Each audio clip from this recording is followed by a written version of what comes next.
I'm doing the Shop Talk episode live. We're going to give that a shot tonight. We're streaming on the Riverside platform, so all the quality issues and that you may experience are going to be blamed on that. But if it works well, we'll also give it the credit due. We'll see how it goes.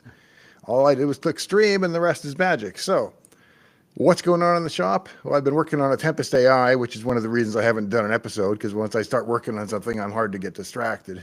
And what I'm doing is I've totally instrumented the game, as I think I described previously, and now it's at the point where I've got a behavioral cloning algorithm and a reinforcement learning algorithm, and they're both training on the game and they're learning, but so far it just kind of plays very poorly. It does play, but it doesn't play especially well. So what else? I just built an 1173 PDP that I'm going to stick on eBay. So if you're looking for a PDP 1173 that boots BSD Unix and RT11 and RSX11M and works and has all the good parts inside, that's what I built. So check it out on eBay. I'm sure you'll find it. There can't be many up there.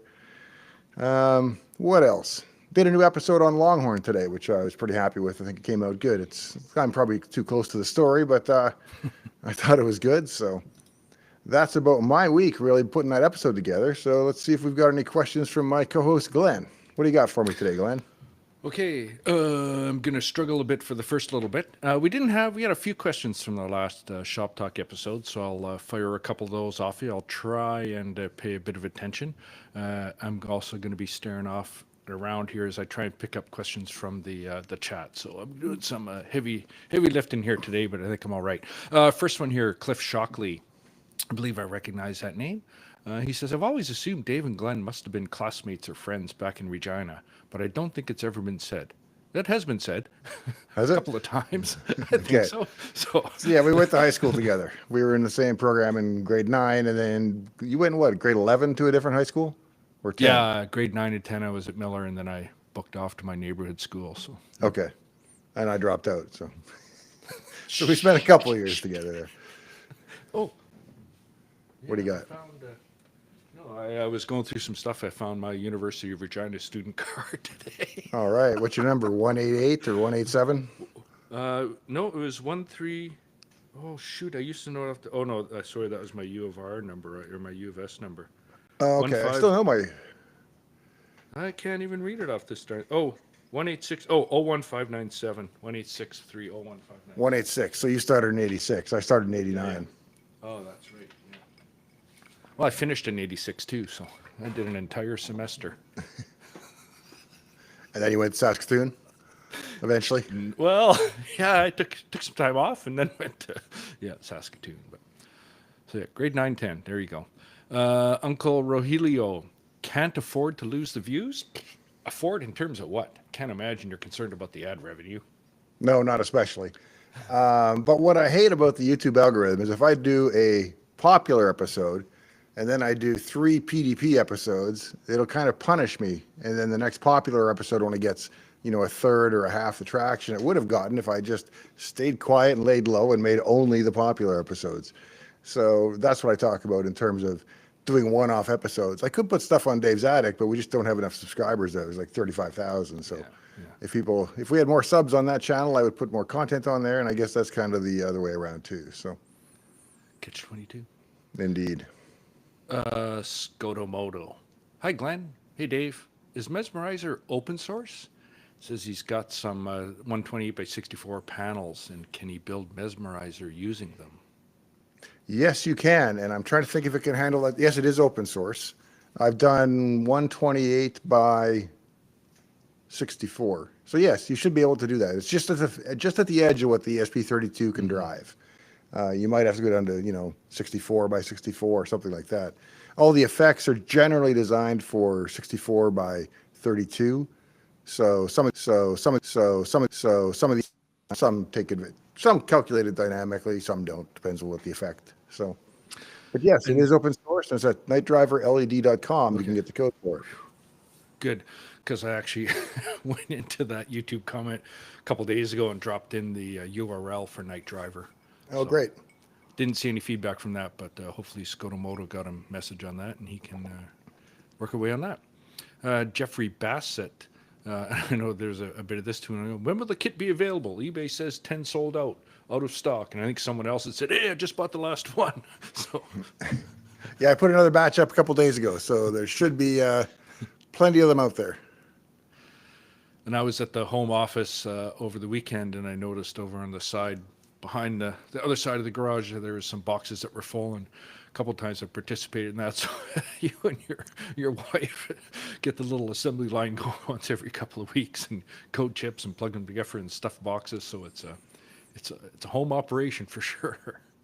Yeah, they're basically dev kits at this point, so just Yeah. kind of one off in them. If I was doing massive volume, I would find some other way to produce them, but we just kind of build them as needed for now. I am going to do an episode on the Mesmerizer pretty shortly, and that will probably spur some demand that I won't have supply to back up, but we'll see how it goes. I could also offer the circuit boards independently as opposed to as a full kit with the matrix and cables and remotes and sensor and all that. But then people got to source all that, and I basically passed out along a cost anyway, so what's the difference? Yeah. It's a little more for me to ship and put together, but at least you get everything you need. And that one does come with the one-off sort of, maybe three-off printed frame holder for it. So Yeah, I don't which include a does frame not come holder. part of the kit. Yeah, yeah. Yeah, there's Yeah. 3D plans available. You can print them out, but Yeah, they can do that themselves or find a source. Okay, SG Holman, I'm going to pass off a couple of questions to you here, and then I'm going to try and pull some out of the comments here. Really enjoy your videos. They're informative, very same time entertaining. In one of your sessions, you talked about core memory. So his first job as an electronics technician was testing core memory boards for control data in 1973. Do you have any experience with CDC equipment? not with CDC. No, I don't. Well, I saw the CDC 6500 and 6600. They had it at the Living Computer Museum here, and that was a very cool, impressive installation. In terms of CDC myself, no, but in terms of core memory, I've got one core memory story, which is I had Rutger in here from the home office in the Netherlands, and I had a core memory board that I had bought on eBay because it fits the PDP-11, it plugs into my backplane, it's got all the same 6 tabs. I've got MOS memory in mine. I've got 256K of MOS memory, and this was like a 16K, or maybe it was 32K. It was small anyway, and it was a core memory board. With and it's very pretty to look at and everything else. I'm like, it'd be cool if I could just boot this up and see that it actually works, not it persists across reboots and power downs, because core memory holds its state when you turn the machine off. It doesn't lose it like RAM or like MOS RAM. Anyway, so I checked, yeah, it looks all the same, and I plugged it in, turned it on, and a massive amount of smoke came out, and me and Rick were just like, oh no. And it turns out your backplane has to be specifically wired in a particular slot for core memory, which mine, of course, being newer than core memory, was not wired for. And so I did some damage, but it's all fixed. I fixed it. Yeah, it was quite a interesting weekend there. And so are they not? They're not hard drives. They're cassette drives, sort of cassette tape drives. Oh, the You're big having just 9-inch or 9-track No, tape the that I was playing smaller with? ones, the little you tried Oh, the TK50, 4 or yeah. 5 of those things or something, and just cannot get one to go. Yeah, I've bought like 6 TK50 drives and 3 controllers, and I cannot get any combination of those to work. If you have a working TK50 on a DEC PDP-11, please let me know. Reach out, let me know how it works and what you did. That's magic, because I can't figure it out. So I must be doing something wrong. And every time I then try to load a tape, it just not eats the tape, but it won't let it go. And so you've got to disassemble the machine to ever get the tape back, and that's pretty frustrating. And so I'm doing something wrong. Okay, and then the other thing he asked too, SG Holman, have you tested your wife's plat at the strip, the drag strip, or has she? He says his wife won't even go to the strip. If you haven't done a 9-second quarter, it's worth going. Yeah, I would love to. Unfortunately, I'm pretty sure they won't let me at the track here. They know that that car will run 9s, and what is it, under $11.99 in a modern car? You have to have a cage, so they won't let you run here without a cage. Right. It used to be you Now, could, run once and they get mad and kick you out, and then you could have your fun in a single pass, even if it was an expensive pass, but not anymore. They won't let you try. but you had an old now Corvette, and was it running in the 9s, or is it just It was 10? 11.6, but I had 11.6? Okay. a cage in it, or a 5-point cage that I Right. added, so Yeah. which is 4 plus a crossbar. Okay. The Richie too. Sorry. Got any opinions on secure communications? Can't think of why that springs to mind today. No, I use FaceTime and iMessage, and I think Apple is actually pretty good about protecting your privacy. I assume nothing is perfect, and that if I put it into a program, somebody somewhere is going to be able to read it to me back in a courtroom somewhere. So I'm always careful about what I do and say. I don't rely on encryption or private channels to protect me in that sense. And that's why I'm content to rely on iMessage, which is fully encrypted end to end. And so in theory, Apple doesn't have a key into your communication. And so as far as I know, they can't see what you're sending to other iMessage recipients or they can't snoop on your FaceTime calls. I don't think they can get a warrant or be forced with a warrant to provide it, but that I don't know. I know Apple has rejected most warrant requests from the FBI, like when it comes to you have to open this phone. They're like, we don't know how, and we won't anyway. Yeah. Thank you. John Waddell, what do you guys think about small talk as a language? I have mean, never for me- used it. Oh, I okay. took a language course in college where we did a whole bunch of languages like Lisp and Prolog and Ada and some other weird. I don't think we did small talk, or I'd remember it. But yeah, so even though it's my language tour, I did not cover it. I believe it's one of the first object-oriented languages, if I understand correctly. Okay. So it's not a new language. This is an old Oh, it's ancient, yeah. Well, ancient. they probably said it was new at the time, you know. Not like those old Fortran we always, but Well, it would have been new at one point. I mean, I know that much. That's about the that's what I mean. It was like new relative to Fortran and COBOL, but it's not a new language. Michael Giambroni, will we ever get an audiobook of Secrets of the Autistic Millionaire? Yes, in fact, the contract has been signed and I've got my advance and they're recording it now. And the non-visible part of the spectrum, you're going to do one of that too? I may. later, or- It's available now as an Amazon audiobook where they have the AI read it. And I went through and I did some pronunciation, like I didn't know how to pronounce MS-DOS. And so kind of that thing I tuned up. But you can still tell it's an AI. And I hope they disclose that because it's not me reading it, it's an AI. But it's good enough to listen to in the car. I listened to it for quite a while and very entertaining. Moving book, by the way, too. I listen to podcasts. It really spoke to me. I might have to go back to music because I find I'm falling asleep with some of my podcast stuff now. It's just too soothing. Now we got someone up who's way past their bedtime. Says Jabba, they're seeing us live from Europe. Yep. Says wow, late for me. What do you think about the ESP32 hack debug codes and the media coverage? I'm not too worried about it. You have to have local administrative access, not administrative access, well, because that's the only kind there is. You have to have local code execution on the ESP32 to begin with, and then you can enable these extra commands to do things like set or change or view the MAC ID and all these other kind of network-based commands. But it's not like somebody can drive by your house with a van and a dish and point it at your ESP32 and take it over by Wi-Fi. You know, if that were the case, that would be much spookier, but that isn't the case, so. I don't think it's a backdoor. I think it's just debugging utilities. Now, I'm not an expert on this, and I have leads of the articles about it. It seems like basically debug code and this utility code that was left in, but it's only accessible if you're on the chip. So, Speaking of driving by in a van, have you ever watched any British TV for their VPN or anything like that? BBC. I saw a lot of British TV on Sundays in Canada because Yeah. I grew up and the CBC ran out of stuff to show, so they'd show BBC stuff. But I know, like, if you do that and they say, "Oh, do you have a TV license?" So apparently in the UK you had to buy a license to get your TV, and I think if that's right, they would literally drive by in vans and they could tell if Yeah, they they- had a license or not, which seems bizarre to me. But yeah, the UK folks are going, "Well, duh, how do you think they figured it out?" I'm like, well, it's a foreign concept to me, but. Yeah, I saw a video on that where the police came to the guy's door and they were like, "We're coming in to check," and he's like, "Okay." You know, here you'd need a warrant and it's signed by a judge and all kinds of things. You can't just. We suspect you of pirating HBO. We're coming in. Yeah. Go SWAT, go. I guess a Bobby and his whistle, or I don't know. I call the cops here. I'm going to get in trouble for that from my other friend Dave.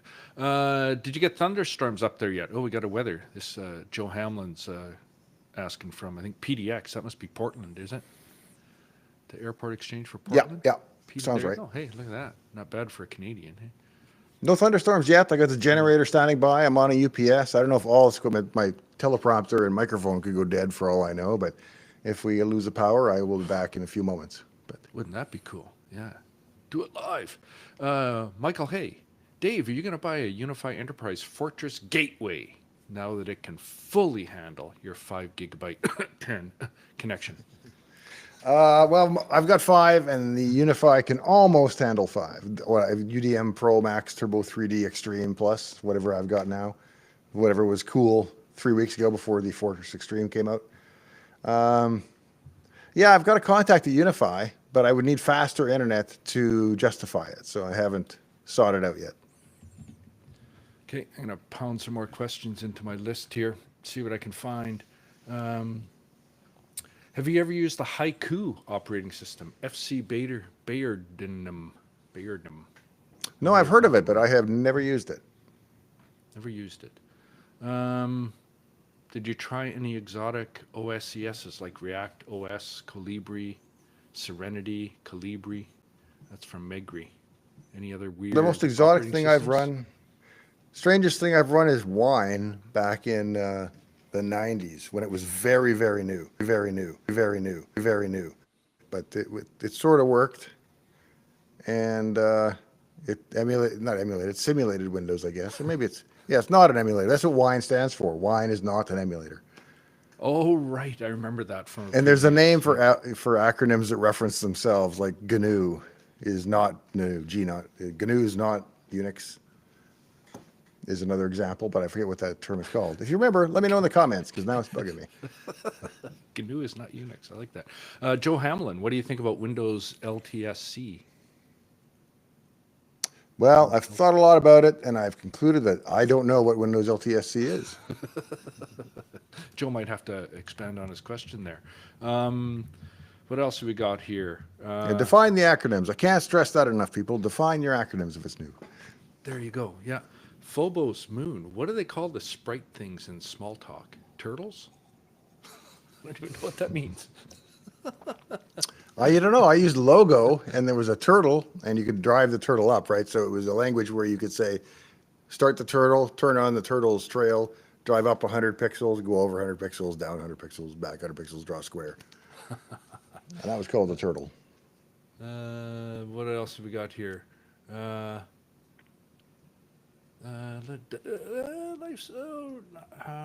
Oh yeah, what's your drink of choice? Dave Mitchell Richters. Hello from Australia. What's your drink of choice? Not sure it was a Scotch, bourbon, etc. Oh, my power supply just kicked. I don't know what's going on. No. That's it did. Awesome. Heard the UPS go. I got Kentucky bourbon today in solidarity with my American friends, but I'm also wearing my red plaid jacket today in solidarity with my Canadian friends. So. Okay, and the Richie has clarified that the license detector, I guess, aka the dude in the van, the license detector vans were a legendary con. Also, they have no right to enter your property, so I guess you're safe in the UK. Oh, good. That's what. Well, the one I saw, they said they did, and the guy let him in. So. I do have one van pointing at a tenant at a building story, believe it or not. This is okay. Late 90s, early 2000s, and it was a government agency came by, Microsoft, and they were showing us some of their privacy and hacking stuff. And we went out to a van, and it had a dish, and they pointed it at the building, and I couldn't tell whose office they were pointing it at, but they were able to pick up and resolve a very blurry, but you could read the text on it, image of a guy's monitor, or girl's monitor, I don't know, inside the Microsoft building.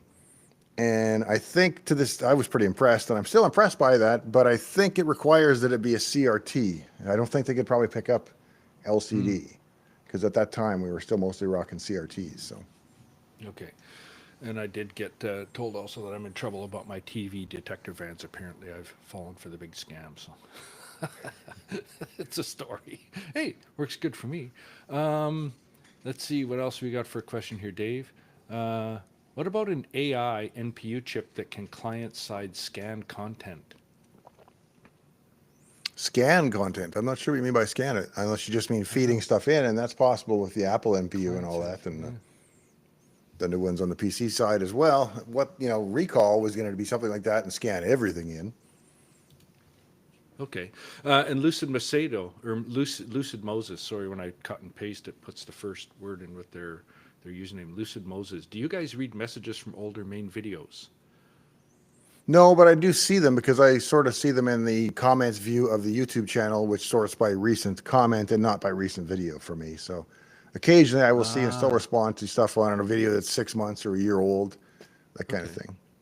Yeah, so most of the stuff that happens on this Dave Attic, the Shop Talk thing that we do, is I go back to episodes from our previous Shop Talk and episodes you've done on Dave's Garage, the main channel, and I pull Right. stuff with question marks in it, so that gets done.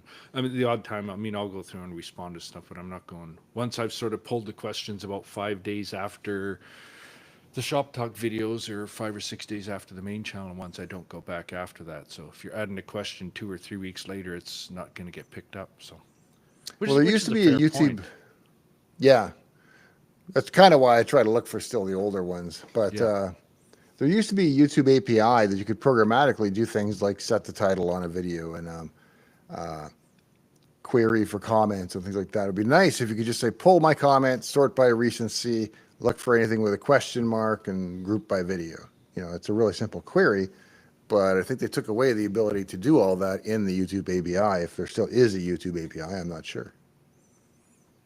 Oh, uh, Are we getting questions on the box coming in from the actual episode? the box coming in from the Yeah, actual that makes no episode. sense. Allow me What? to rephrase. Live questions from the live audience. Oh yeah, that's what I'm pulling here. I'm trying Okay, to. Yeah, great. yeah, yeah. Kevin says, "What are your favorite languages to use right now? Is there anything really floating your boat?" It's not, I'm not stoked about it, but I've been doing a lot of Lua and Python in the last 2 weeks. And I was impressed with Lua that Lua makes more sense to me than Python does, believe it or not. Okay. At least in terms of syntax and not requiring indenting and stuff. And nothing wrong with Python. I'm used to it now, but they're just different enough that if I had to pick one, I think I'd pick Lua over Python. Although the support for libraries is enormous in Python compared to Lua, I'm sure. And you're using those related to your efforts trying to develop an AI that can beat the world's record on Tempest, correct? Yeah, the problem I faced is that the scripting engine built into MAME, the arcade emulator, is all Lua, and then all the good AI libraries like Stable Baseline 3 and so on are all Python libraries. So I wound up writing a Lua to Python bridge over named pipes to push the data through, and then it comes out and it is processed on the Python side. It talks to the model and returns the answer back to the Lua side, which tells MAME what to do on the next frame. And that had sort of stalled on you. You said you were sort of, it was working on playing like a whatever drunk monkey or something, like Yeah. you said. And then just the other night you said, "Oh yeah, I found a couple of bugs and fixed them, but it didn't have the result that I was hoping for." And then I think last night you said, "Oh, were you up to anything? You know, if you got time to chat, I'm just watching the computer play Tempest." So it's sort of any progress that you noticed last night, or Yeah, it's playing better. I can't convince myself it's okay, playing smart in any way or that right. it's responding to the game. I mean, it's doing the right things. It's moving back and forth. It's strafing. It's shooting. It's occasionally super zapping. It's doing all those things. It's just not very good at it yet. And I'm not sure if it's getting any better. I know mathematically the loss score goes down as it trains, which I assume is a good indication. But in terms of visual, like what's it doing, it's got a long way to go. I'm just going to move my screen over. Oh no, I'll move that over later. Frank R PDP. Hey Dave, just watched the Longhorn video. Interesting. Did you work on NT and which versions? Oh, there's our thunder. Oh, there it is. Oh, there you go. Portland. Yeah. Okay. Well, we'll No. see because Portland's what, like 6 hours south of you? 4 hours? Oh, three, I think. Okay, and I'm 2 hours north, so we'll see if I hear thunder in another half hour or 45 for There you Steve. go. Anyways, which versions of NT were you involved with? I came in just after, well, I was at Microsoft when 3.1, which was the first version of NT shipped, but I was in MS-DOS. And then shortly later, thereafter, I moved to OLA 32 and COM on NT 3.5. And then I was on the shell for NT 3.5.1 and 4.0 and XP and so on. After that, I was on the shell team and media center teams or the NT media center team for quite a And then while. at the end, we were working just before you left Microsoft. We were working on Longhorn. Were you? No, you weren't working on. You got pulled back into NT, or Well, the last project I did before Longhorn was Windows XP product activation. And then oh, we went right, on you were the Longhorn and I product was doing activation. media center stuff. And Okay. then we got pulled back to work on the service packs for XP, the security issues. And that I think that was actually the last thing I worked on was XP SP2 and Server 2003 because I've got the watch. So What? I don't have it on now, but Watches?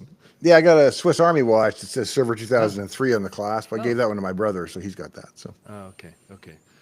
Sea Beast 4, and I've heard this a couple times now. He says, anyone else having video repeating a few times, then back to normal? So it's the audio and the video sort of loops about 3, 4 times, and it's happened. I've noticed it at least twice, maybe 3 times. Not sure if you have, Dave, but we've today, experienced that before. Yeah, just in this live episode, and that was an issue we were having early on when we started doing yeah, I these, and thought then that it was stopped. when So a microphone or a something went out of range and came back. But yeah, so it's yeah, we'll happened a have to couple keep an eye times. on it and see if that happens. Yeah, If not, we'll go to yeah. raw YouTube streaming with the OBS and do it the old way. The OBS. Okay, I just finished off that round of questions. Let me see if I can grab another stack here. John Spence. Yep, there's the thunderstorms. Um, where did I get to? Oh yeah, hey, caught a live show. What's up, fellow Saskies? Someone. Oh, there's a VE5 SAR Hamnetics, a ham operator from, and he's VE5, so now he's from Saskatchewan. There you go. Did you look at the new Lucid Moses? Did you look at the new Model M keyboards? No, I didn't know there were new ones. I know that DOS keyboard is very similar. And oh, who's the company that actually bought the rights to the Model M? Not Daktronics.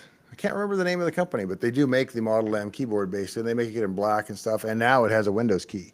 So I've never bought one, but because out in the shop here, I've got an RGB unit because that's what goes well in my shop. But Of course, that's what we like in the shop there. yeah, I can't remember the name of the guys that make the OS2 keyboard. OS2 keyboard, the PS2 keyboard that you would use if you were working on OS2. Okay, let's see if I can find some more here.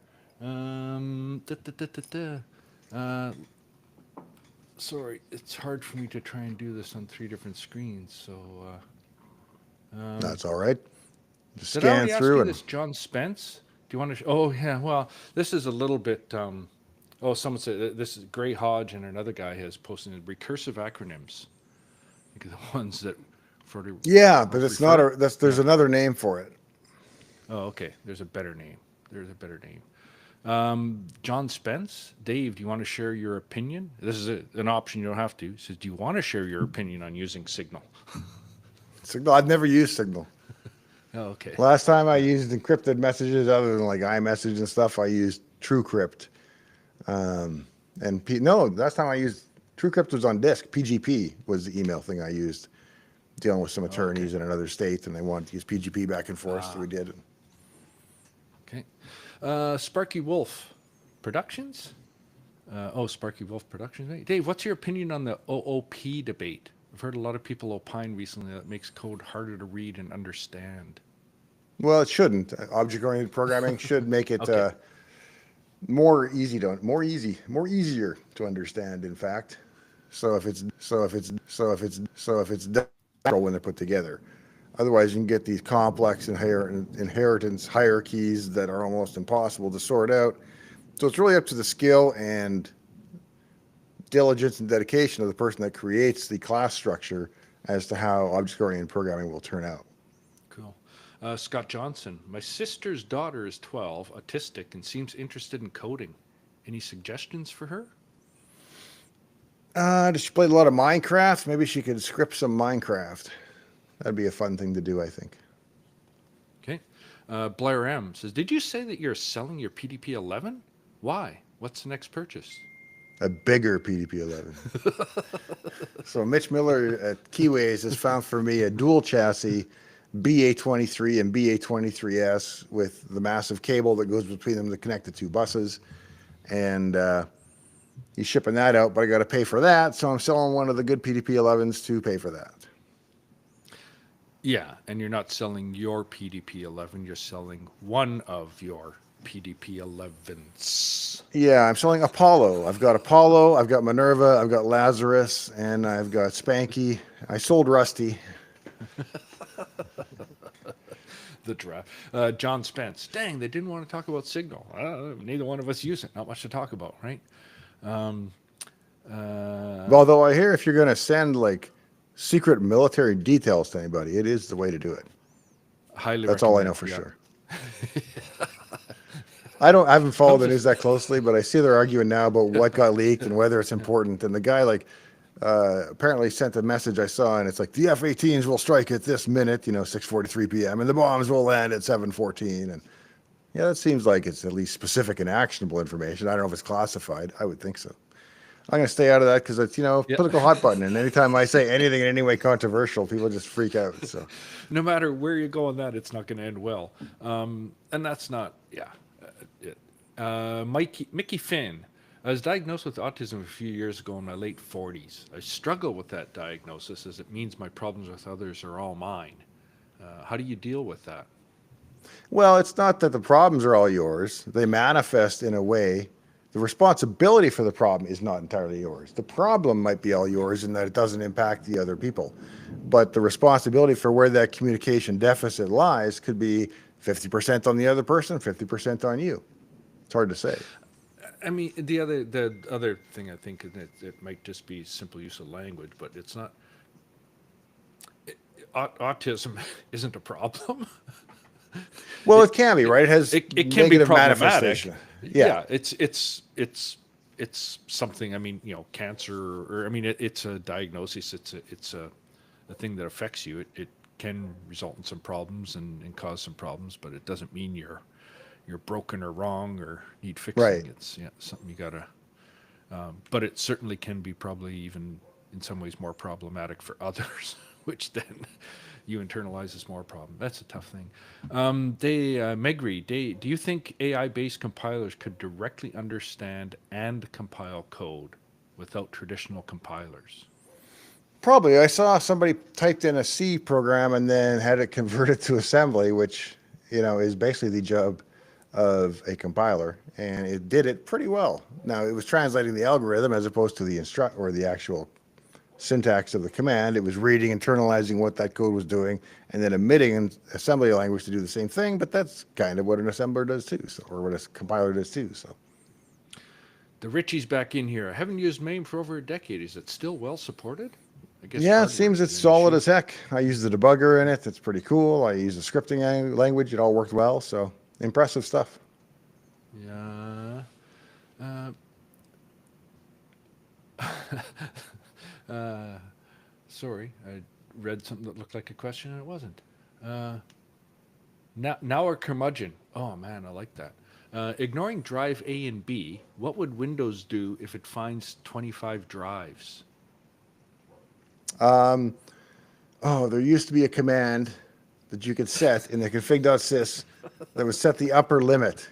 And I can't remember. Oh man, tell me in the comments or in the video comments. It's in config.sys, like high drive equals, and then you could set what the highest drive letter and the highest you could Oh, go, okay. I think, would be Z. Now, I've heard stories that people went past that in the ASCII table. I don't know what comes after Z. Let's say square left bracket. That you could map a drive to that, but I have my doubts. Yeah. JL, Dave, what's your thought? Okay, you're only allowed one apparently, on where Microsoft is today. Food. Oh, one thought. Oh. Right over there, right? About 10 miles Well, from I was here. thinking about Yeah. Microsoft today, and here's the thing. They use BASIC to pay for DOS, and then they use DOS to pay for Windows, and they use Windows to pay for Windows 95, and they use Windows 95 to pay for Windows NT, and Windows NT became the current systems, and they used Windows to pay for Azure. So they're always managing to come up with the next big thing, and they've been doing it for what, 50 years now. So kudos to for like 50 years. So. Yeah, I mean, I go back, not that anyone cares what my opinion is, but I'm going to opine anyway. To Let's the have it. early 90s.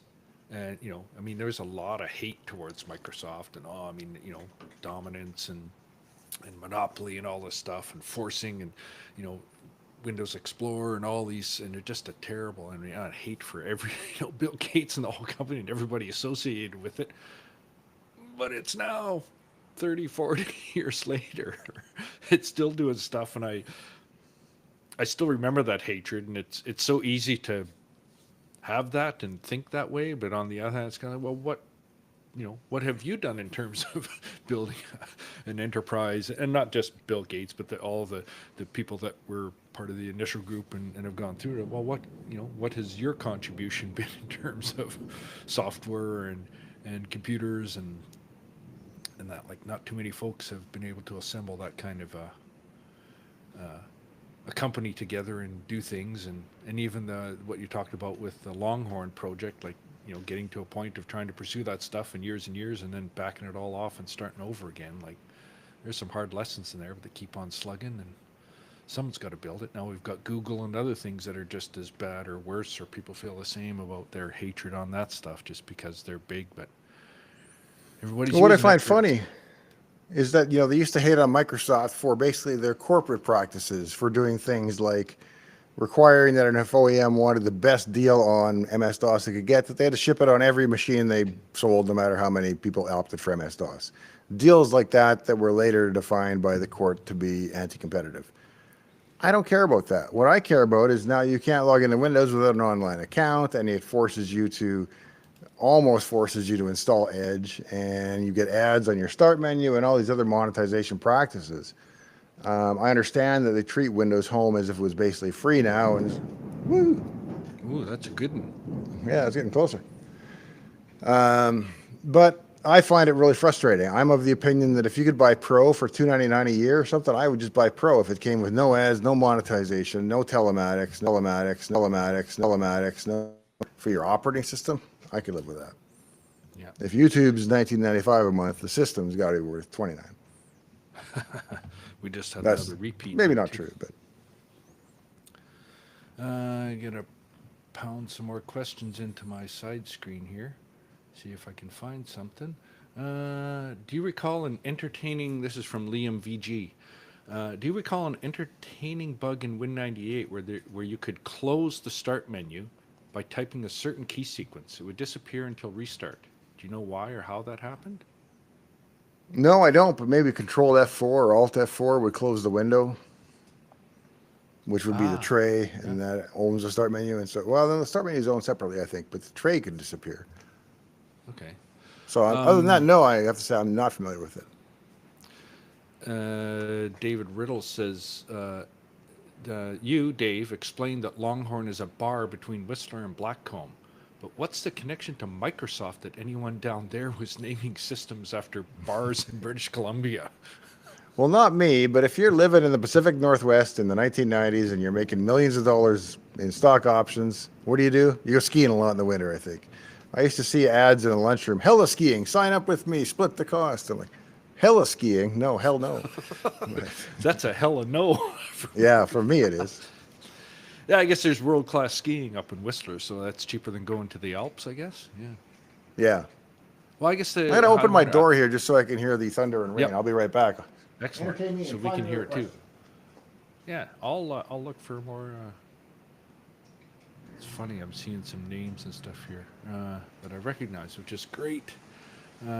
Thanks for your questions, folks. Put a question mark in. That's what I'm trying to look. It's a little bit harder on the fly here, but appreciate your patience. I'm just assuming you're being patient because I don't have time to read any of the other comments. Somniferous, do you have a favorite functional programming language? I'll say Go or Haskell, but no, actually F sharp. F sharp would be my favorite. It's actually the only one I've got any seat time in, since college. So it may not be the best, but it's the one I know. So we're gonna go with that one. I don't say I even know it, but John Spence says the thunderstorm is right over Dave's area right now. It's gonna mess with stuff. So we'll see how it goes. Stay tuned, man.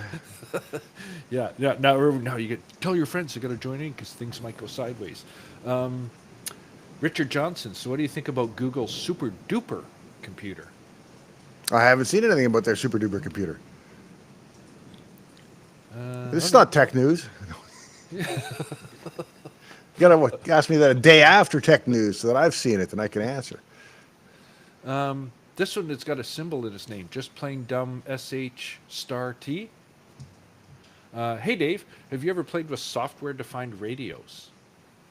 A very little bit, enough to pick up local thing. I had a little kit that I tinkered with like 4 years ago, very briefly, and then gave it back to the Okay. guy that loaned it to me. But briefly, I think Jeff Geerling has a pretty good episode on SDRs, if I recall correctly. So what's a software defined radio? So instead of having a crystal that you like manually tune, you can define the bands and the frequency decoding and all that in software. And that's about all I can tell you about it. Oh, okay. Could you pick up a radio signal through that with an antenna then? Yes, and you can pick up different kinds of signals. You know, frequency modulation is very different from amplitude modulation, but the chip is able to handle both and probably shortwave and all other kinds of stuff too. Because I'm trying to find like some way to get a radio connected to my computer without like I don't know. That's my You only just challenge. want FM and AM probably. Yeah, yeah. I just buy a cheap FM thing. I just stop by trying to make it so damn difficult. So he says, if so, what kind of frequencies you're playing with? And then he says, did you ever try Tempest, the HDMI kind of Tempest? No, Sounds like no, I have not. Oh, okay, okay. Steve, did you help implement any Windows accessibility features such as text-to-speech or tooltips? No, the only thing we did was make sure that absolutely everything, like in Task Manager, can be done from the keyboard as opposed to requiring a mouse. Because if you get, a Mac without a mouse, you'll you can't really get a lot done. At least with Windows, if you're not using a mouse, there's still keyboard shortcuts for pretty much. I was pretty diligent about that, and I think there were accessibility people would look over your shoulder to make sure too. But Yeah. Cristiano Suzuki, is it true that aliens use Task Manager in their spaceships? I would assume so. Future Task Manager, but Are you allowed to talk about that, or did you just... I don't know anything about it. I can neither confirm nor deny the existence of Task Manager on alien spaceships. Where did that come from? I was in a meeting once with a guy that was taking us on a tour of the USS Carl Vincent, I think, one of the big aircraft carriers. And so he came to the office to pick us up, and said he was from Bainbridge. I'm like, I'd heard that's where, isn't that where the nuclear weapons are stored? And he just like flat response, I can neither confirm nor deny the existence of nuclear weapons at Bainbridge Island. It was well practiced. What is your opinion on the most lame Windows OS release ever? Windows 8. Me. 8. Me was all right. It had some problems, and I don't want to pick on 8 too much because if your goal is to unify it in such a way that touch becomes a viable experience on a Windows desktop, then Windows 8 makes a lot of sense. But if there are no Windows tablets that take the world by storm and everybody's still using a mouse and keyboard, then I think the start menu should be in the bottom left corner because that's the easy way to anchor it with your mouse. The bottom left corner. Aaron, Even the middle doesn't make sense to me. If it's touch, I understand it, but putting the start menu in the middle of the screen makes no sense because if it's in the bottom left, you can just drag all the way bottom left and you know that you're on the start menu if you pop up a pixel. I don't think you have to pop up a pixel, but man, that sounds like a if you think about it, if you go all the way to the bottom left, it's like 3 pixels up to get to the start button, but I think they let you click even off it. So okay. Aaron wants to know, does Microsoft exist in 50 years from now? probably, but it won't be the same. There you go. But it's hard to know with AI.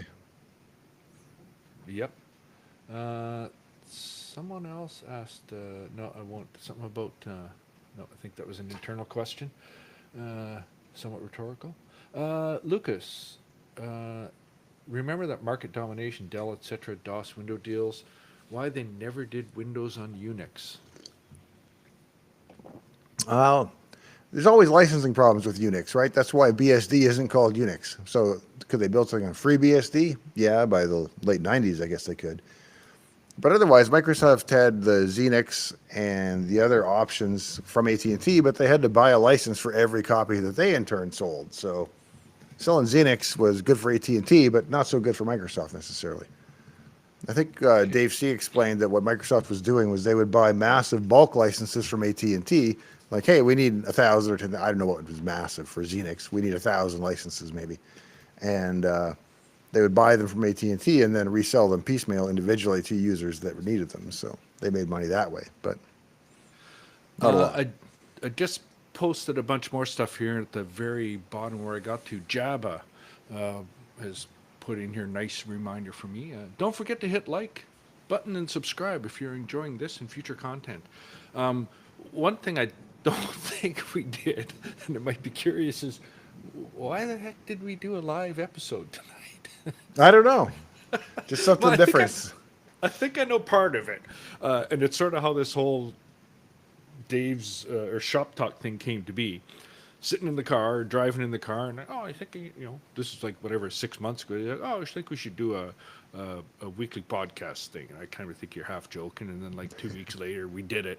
And then just I was down last weekend, and you're saying, "Oh, we should do a live one sometime." Blah blah blah. And it's just sort of more fanciful thinking, and we'll do it.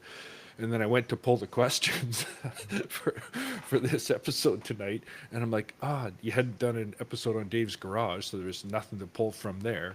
And we had a pretty short list of questions from the shop talk. So Dave, we hardly got any questions. So what are you going to do? May as well have to do a live one. And you're like, yeah, we'll do it live. So it just There you go. sort of happened. So let's Lucid Moses has another one here. Before Windows Server, NetWare would map drive underscore. Does that mean DOS supported it? Yeah, probably. I don't know what the next character in the ASCII table was. Maybe it's underscore, but I've heard that would work up to a point. Gerald Tompkins, why does Windows continue to have so many 0 days? I don't know that it has any more than anything else, but Yeah. I don't remember the last big Windows 0 day. You did an episode on it, I think. I did, actually. That was a long time ago. Wow, this one. So I'm going to ask this question. I don't know if it's legit or what it is. Andreas Joanai, Windows NT 4.0 plus CMPXCHG8B plus CPU ID 3 plus equals stop OX3E plus garbage text plus triple fault. But why? Apparently, it's the Windows triple fault, but what the other nonsense in there is, I'm not sure. What's a Windows triple fault? Is there such a thing? It'll bug check your machine, long story short. Yeah, it sounds like he's got a way that he believes that you can bug check the machine. I doubt it works on a current Windows version, but it may have worked at one time. Okay. It doesn't and surprise Howard me if Buck, it did. my friend now from this YouTube adventure, says, to assist Glenn in catching your question, please begin with question mark. That's not a bad idea either. Thanks. Howard, why does Windows continue to have so many 0 days? I copied that one twice. Let's see. Give me one more. One more and we'll wrap it up. Give me a good one. Okay. Oh, now, okay. I'm going to take a bit of time here to find a decent one. Actually, here. So that. Oh, you know what you can do in the one that I meantime? asked. While Glenn is looking for a good question, you can go on 23andMe and delete your data because 23andMe.com went bankrupt. And so somebody's going to buy them, and part of that purchase will be all of your genetic data if you are a member of 23andMe. So I think even 23andMe is suggesting you go and delete it, and I went and did that for myself and all the kids. And Okay. I think Andreas Joe and I, that one that I was I think that was gobbledygook, says, why does Windows NT4 crash and triple fault on modern processors? So I think probably a new instruction. I actually have no idea. Didn't know that it did, so I can't really tell you why or how it did or does. Okay. I know I've run it in a VM on modern processor or emulating a modern processor, and it worked, but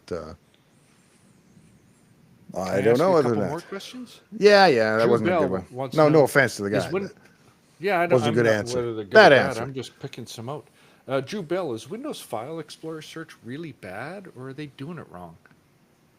I think if the content indexing works, it's great. If the content indexing is not set up or broken or OneDrive is not working, then it blows and it's just useless. And you might as well have the search dog.